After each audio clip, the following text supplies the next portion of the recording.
for example, since 1888, when aluminum was first developed, 75% of all the aluminum is still in use today, which is a big number because of the higher value of the metal, and it's so recyclable.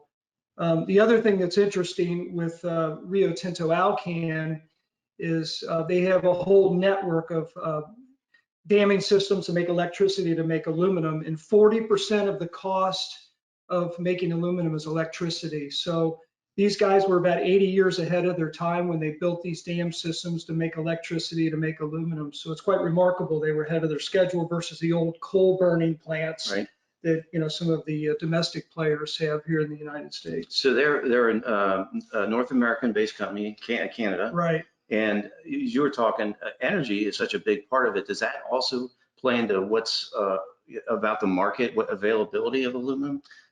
Not so much the availability, but it helps on the cost side, especially with the pressures coming on the regulation side with regard to coal burning plants and emissions. Now you have hydropower, and that's why these guys were so far ahead of the curve.